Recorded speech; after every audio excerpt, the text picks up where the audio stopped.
Hearing Ngo Tai's calm response as if nothing had happened, Ngo Du-tu's eyebrows immediately knit together coldly. She stayed at him with an increasingly frigid gaze, locking onto his face as if trying to extract every tiny hint of emotion. Ngo Tai put on an infuriatingly innocent expression, waving his hand slightly. Really, it's not like that, Annie. You must be misremembering. Ngo Du-tu gave a cold, faint smile. So I suppose I did remember incorrectly. The person I ordered to deliver the command tablet, it seems, wasn't Ngo Tai but someone else. The inspection envoy turned pale upon hearing this. Just name him, and I will drag him here for a confrontation immediately. Ngo Du-tu puffed out her chest and stood akimbo, acting as arrogant as a queen, and replied nonchalantly, I've forgotten, is that not allowed?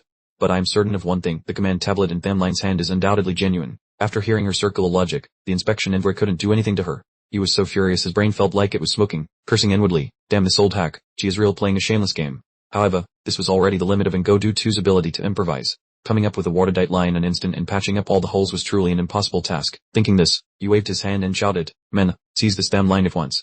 Two young men immediately tightened their grips on their swords and lunged forward. Ngo Du-tu blocked Thamline with her snow-white figure, her intent clear. Whoever wanted to touch him would have to step over her dead body first. She wasn't afraid of them, even if the sun rose in the west. Ngo Du-tu said in a cold tone, I have spoken clearly enough. Thamline is my personal disciple, and the command tablet he holds is completely authentic. Now, everyone get off this island immediately. If you dare to linger, don't blame me for not holding back. As she finished speaking, she slowly raised her left arm, her sleeve sliding down to reveal an arm as white as jade. In the sunlight, her skin was so translucent it seemed to glow, appearing both beautiful and terrifying. In an instant, the flower garden behind her suddenly became brilliantly mesmerizing, like a scene from the demon realm. Thousands of flowers simultaneously shed their petals and took to the air, followed by countless butterflies appearing in such density that it was dizzying. They swirled in the air, creating a bizarre and eerie spectacle. No one knew what Ngo Du-tu intended to do, but just looking at it made one's spine chill. Thamline stood frozen like a wooden statue, his eyes wide with horror. Good heavens, can you believe this? Those aren't flowers, they are all butterflies. How terrifying. Only then did he understand why the garden had looked so strangely sinister. The flowers were so eerily beautiful that they seemed to have souls. It turned out that the entire garden was alive. The inspection envoy took a deep breath, his expression clearly troubled. Elder Ngo Du-tu, please do not force me further. I'm only performing my duty and enforcing the rules of the punishment hall. Upon hearing this, Ngo Du-tu's gaze turned icy, and each word she spat out carried terrifying murderous intent. I will say this one last time, I believe, or die. The inspection envoy was frightened to the point of turning pale, yet he gritted his teeth in resentment.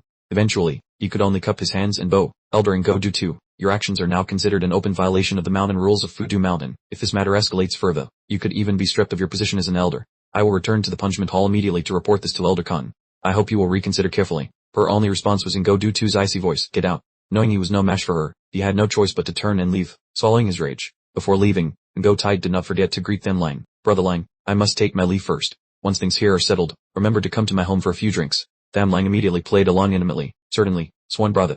Meeting you today is truly the happiest thing to happen to me. Ngo Tai beamed even brighter. I'm the one who is truly delighted to have met you. Brotherline, I'm off. Remember to visit. I'll have the wine warmed and cook the food myself for you. Seeing the two of them being so courteous, one might think they were long-lost brothers, but only Thamline was cursing internally, delighted my foot. You wanted to kick me into a pit just a moment ago and now you're playing the role of a loving brother. You really are thicker-skinned than a fortress wall. And so, the group boarded the boat and quickly departed, and Ngo Du-tu slowly lowered her hands. The butterflies around Thamline quickly dispersed. Looking at her calm demeanor, he silently thought, are we really just going to stand here and wait for the elders to arrive? Or does she have another trick up her sleeve? She once said she was a second-generation mutant. I wonder what kind of bloodline she truly possesses. Thamline couldn't help but secretly use his eyes, which could peer beneath the skin, to observe her body. He silently calculated in his mind she had previously mentioned she was not a complete woman and had never had a menstrual cycle, and was referred to as a stone woman. After looking closely, Thamline discovered that she did have a uterus and ovaries like a normal person, just much smaller as if they hadn't fully developed. Additionally, her innate bloodline was extremely bizarre, not the typical gold, but a shifting orange red that pulsed in intensity. At that moment, Ngo Du-tu's cold voice suddenly spoke up, you are looking at my body, aren't you? Don't waste your effort. I have examined myself more than 1,000 times. Thamline asked, is it true that all second-generation mutations end up like this? Ngo Du-tu calmly replied, almost all second-generation mutations are abnormal. Everyone just mutates in their own way. Saying this, she glanced at him and curled her lips into a cold smile. You must have heard about me crippling the man who came to propose, right? Thamline obviously knew. He had even had nightmares about that incident several times. Ngo Du-tu continued, that story is true, but that good-for-nothing from Chu-Thien Pavilion came looking for trouble on purpose. He knew full well about my condition and still proposed, just to take the opportunity to humiliate me. I only dealt with him lightly, considering everything. As she said this, her gaze was as cold as ice. If it weren't for the sake of the air, I would have made him a eunuch for life. Hearing this, Thamline felt his lower half go cold. He instinctively swallowed hard, his scalp tingling. About half an hour later, 3 old men appeared, each of them a powerhouse with an aura so terrifying it was suffocating. The pressure radiating from them was so strong that the air around the small island seemed to freeze. Even though Thamline knew no martial arts, he felt the terror clearly. Previously, while the inspection envoy and the others were here, their aura was completely crushed by Ngo Du-tu alone. But now, The aura of the entire island was completely covered by these three elders. One old man spoke slowly. Junior sister, stop causing trouble. Hand over the person. Tham Line's hair stood on end upon hearing this. Oh my god, these old men look like they are about to kick the bucket. Yet their aura is more fierce than an ox-headed demon. Upon hearing this, Ngo Du-Tu's gaze turned ice cold. She didn't bother to say another word, raising both hands, pausing a loud whoosh. In an instant, thousands of butterflies in the garden took flight in unison, creating a sea of color so dazzling it was blinding, yet it carried a sense of danger that made one's blood run cold. Chen Lang's eyes widened in shock, frozen in place. My goodness, how could there be so many?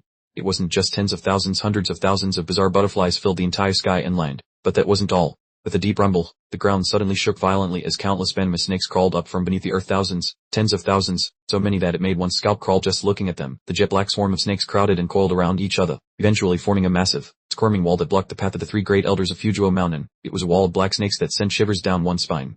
In the sky, hundreds of thousands of butterflies continued to swirl in a frenzy, while on the ground, the countless venomous snakes surged like a tidal wave. The scene was so terrifying that anyone with a weak heart would likely have fainted on the spot. Chen Lang's heart pounded violently. Master Wu Juzi, I truly underestimated you.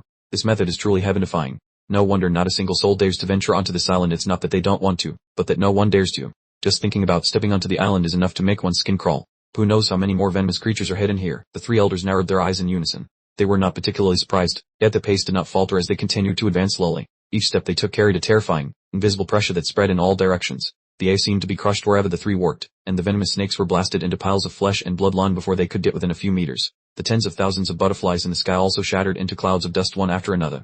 The sight made Chen Lang's scalp tingle. The martial arts of these three old monsters were far beyond his comprehension, and he couldn't even begin to imagine what level of cultivation they had attained. Seeing that a great battle was about to erupt, Chen Lang hurriedly stepped forward and shouted, Wait, stop attacking. Three elders, please let me speak. I can open the entrance to those ancient ruins. Hearing this, the three elders immediately halted. Though they didn't believe it for a second, they were clearly shaken, as the transcendent powers like Tanya Hage, Fujiu Mountain, Chuan Khan Temple, Taishan Temple, and Jushin Pavilion had already poured countless efforts and resources into unraveling that secret. It could even be said that they had gathered the most brilliant minds in the world just to solve that puzzle. One old man asked with skepticism, Do you think you can trick us? Chen Lang spoke slowly. If I'm not mistaken, to open the entrance to the ancient ruins, one must first solve the mystery of a map, correct? As soon as these words were spoken, the three old men's expressions changed in astonishment. They thought to themselves in confusion, how does this boy know about that?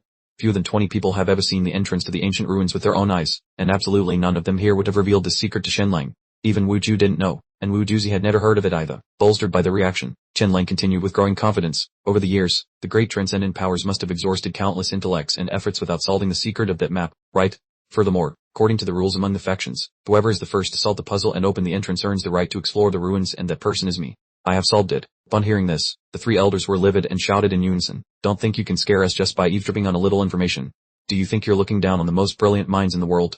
HMPH, you're asking for death. Dak, just then, Wu Duzi, who had been silent until now, spoke up. Three elders, just let Chen Lang try once. If he cannot solve the secret to the entrance of the ancient ruins, I will voluntarily relinquish my position as the elder of the Flower Wood Hall. As soon as these words were uttered, the expressions of the three elders changed instantly. They screamed internally, Is this Chen Lang really that formidable? In less than an hour, he has bewitched Wu Duzi to this extent. For his sake, she is even willing to give up her position as an elder of Fujiu Mountain. She must be under a love spell. Compared to the life of that wretched boy, the position of elder of the Flower Wood Hall is clearly 10,000 times more important. After long consideration, the three elders finally nodded and made their decision. All right, we will give you a chance. Our word is our bond. We depart in half an hour. Having said that, the three of them immediately turned and left the scene without hesitation. At that moment, Ngo D-stroke ladder 1ED3T ladder 1ED suddenly took a slight step back, her body swaying as if she had just endured a massive impact. The surrounding poisonous snakes quickly dispersed and burrowed into the ground. The butterflies flew back into the deep forest. The stick insects returned to their branches, and the flower mimic insects quietly turned back into petals among the thickets. Ngo D-stroke ladder 1ED3T ladder 1ED's forehead was drenched in sweat, yet her voice remained cold and decisive. Let's go. TH ladder 1EA9M Lang stayed at her in shock, his heart filled with extreme astonishment. To Master Real planning to take me along. Good heavens, our relationship isn't even that close. After speaking, Ngo D-stroke ladder 1ED3T ladder 1ED turned toward the dock. A moment later, ripples appeared on the water as a small boat slowly rose from beneath the surface. She stepped onto it calmly. Seeing this, TH ladder 1EA9M Lang quickly followed. What surprised him was that the boat had no rower, no oars, and no sail, yet it glided steadily across the water, truly unnervingly mysterious. TH ladder 1EA9M Lang looked down into the water and realized that three giant sea serpents were pulling the boat along. Each was 6 or 7 meters long, their bodies winding through the murky black water in an eerie and terrifying manner. He secretly took a sharp breath. His beautiful master was truly dominantly powerful. Seeing TH ladder 1EA9M Lang's face pale from fear, Ngo D-stroke ladder 1ED3T ladder 1ED remarked indifferently, This is my natural gift. I can communicate with animals, so this entire island is under my control. These butterflies and poisonous snakes have been raised by me since before they hatched. To them, I'm like a mother. Hearing this, Th1E9M Lang couldn't help but feel regretful, thinking that the Futu Mountain elders had killed so many snakes and butterflies it was quite heartbreaking to think about. In this manner, the two of them quickly departed by boat. A while later, another small boat suddenly appeared ahead, speeding toward them in pursuit, and the person standing at the bow was clearly the elder of Futu Mountain's disciplinary hall. Even more surprising was that behind him stood Ngo Tu-Led-1EC7T, who waved and called out with a bright smile, "Brother Lang." Th-Led-1E9M Lang immediately feigned joy and asked, "Peasant brother, were you coming along too?" Ngo Tu-Led-1EC7T maintained his friendly demeanor with a gentle smile. "That's right. I truly didn't feel right letting my aunt and brother Lang travel so far alone, so I volunteered to join. Besides, I can attend to Elder KH-1ED5NG along the way. Brother Lang, it seems we'll have another chance to travel thousands of miles together and chat freely." The two of them acted so convincingly that outsiders would have thought they were biological siblings. Parhar. Conversely, Ngo D-Led-1ED3T-Led-1ED spoke with a cold, displeased expression. "If I step down from my post at Flora Hall, the successor will be Ngo Tu-Led-1EC7T's father, who is also my elder brother." Hearing this, Th-Led-1E9M Lang didn't respond but thought to himself, "Oh ho, yet another scene of siblings turning against each other, how dramatic." But during the time Th-Led-1E9M Lang was inside that strange place, Sword King Lithaean Thur remained outside, waiting anxiously. In his eyes, Futu Mountain was a place of endless peril. Th-Led-1E9M Lang going inside was no different from jumping into a demon's den where one could perish at any moment. Just then, Th-Led-1E9M Lang's silhouette flickered in the distance. Lithaean Thur nearly jumped for joy, thinking, "Isn't that young master Th-Led-1E9M? He's actually returned." However, as the boat drew closer and Lithaean Thur saw the person next to Th-Led-1E9M Lang, he was even more terrified, screaming inwardly, "Could that be Ngo D-Led-1ED3T-Led-1ED? Did Th-Led-1E9M Lang really win over the female devil?" Such methods are truly mind-boggling, holy smokes. Country-born people like them could never dream of such skills even in their sleep. It's simply beyond imagination. After leaving the Futu Sea, everyone finally returned to the mainland, and the trip to Futu Mountain came to an end.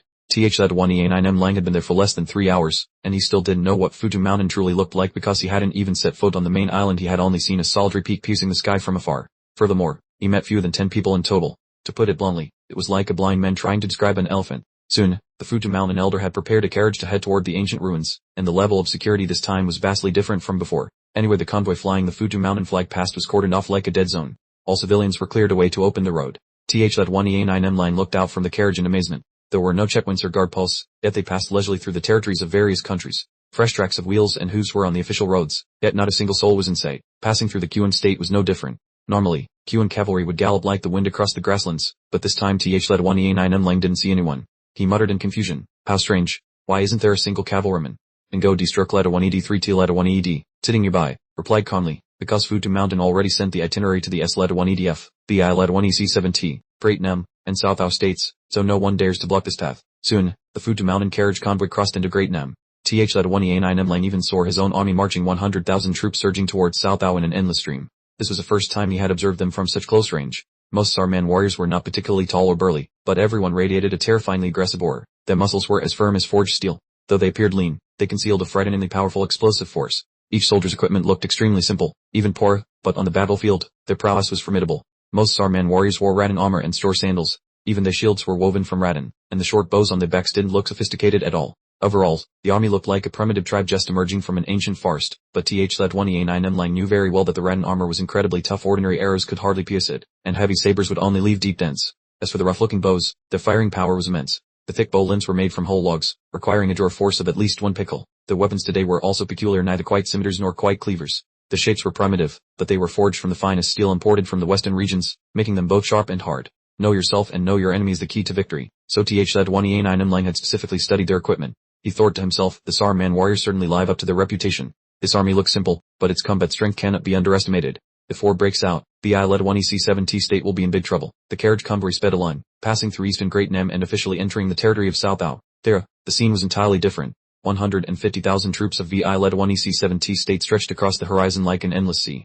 Nem Kun and G-Led-1EA10, Princess Ninla, and General Truck Lem were busy commanding troops and organizing battle lines. Countless laborers worked day and night frantically to build ramparts and fortifications. Outside the 3 major cities of South Ao, defenses were everywhere.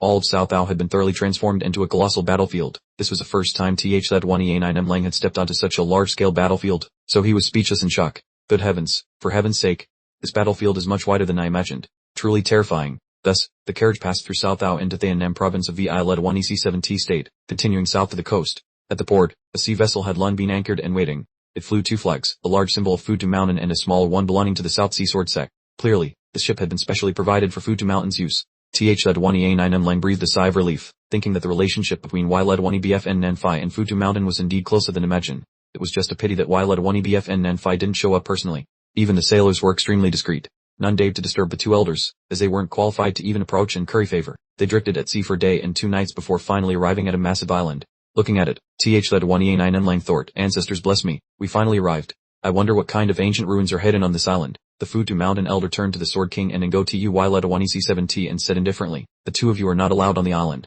You must remain here on the ship and wait. Chen Lang was momentarily stunned. Well, he thought, this is blatant discrimination. Realizing this, he turned to King Sword and instructed him, King Sword, stay here on the boat and wait for me. Don't worry, my life is hard to take. I won't die easily. There's no need to worry about me. Shortly after, the elder of Mount Futu and Wu Tutsi led Chen Lang onto the island.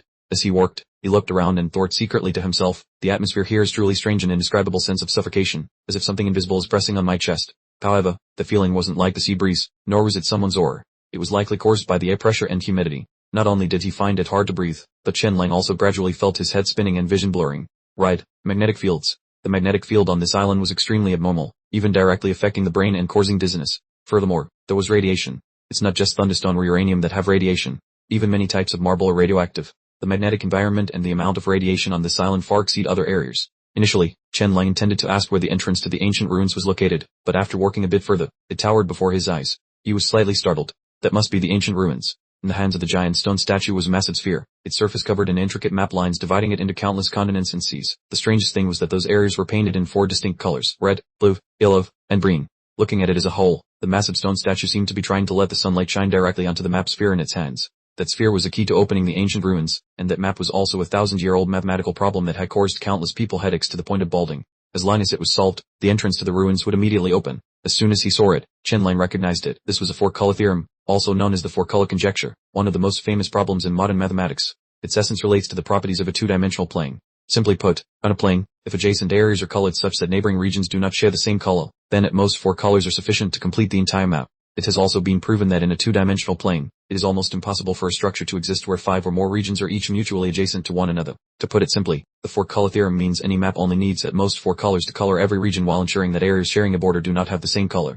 At first glance, this problem seems so simple that even a middle school student would want to pick up a pen and try to solve it. However, only when one truly dives into research does one discover how terrifyingly difficult it is. Otherwise, it would not be ranked alongside Fermat's last theorem and the Goldberg conjecture as one of the 3 most famous modern mathematical problems. For over 100 years, countless mathematical geniuses threw themselves into the research only to end up in failure. Even figures like Birkhoff or Franklin could not solve it thoroughly. No one knows how many mathematicians knelt before this seemingly easy problem. It wasn't until 1976 that the 4-color conjecture was successfully proven, and the most shocking part was that the solution required 2 computers working continuously for over 200 hours, checking over 10 billion logical deductions to complete the proof. At this moment, nearly all the top transcendent forces in the world had gathered on the island: Mount Futu, Heavenly Edge Sea Pavilion, Eternal Sky Pavilion, and the Suspended Temple. All were exhausting their resources to seize these ancient ruins. Because of this, the major forces had spent more than half a year on this island. They had spent countless manpower and effort, yet still no one could solve that problem. Even Princess Ninghen had appeared. At this moment, she was still frowning and thought, continuously writing calculations on paper as if she wanted to squeeze her brain dry.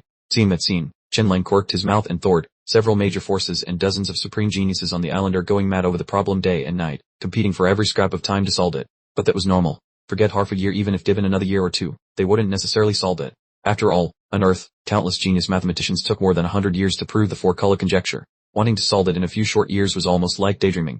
However, I'm different. This problem is as easy as turning over a hand for me because I'm standing on the shoulders of countless giants who came before me, and I have a super brain to assist me. Just thinking about it feels great. Just then, the elder of Mount Futu raised his hand to signal and said coldly, the 2 of you wait here. I will go in first to report. Afterward, Chen Lang and Wu Tutsi were held outside, while Elder Khan continued forward to report on the situation. Looking at the unfamiliar face ahead, Chen Lang secretly speculated, could that person be the master of Mount Futu?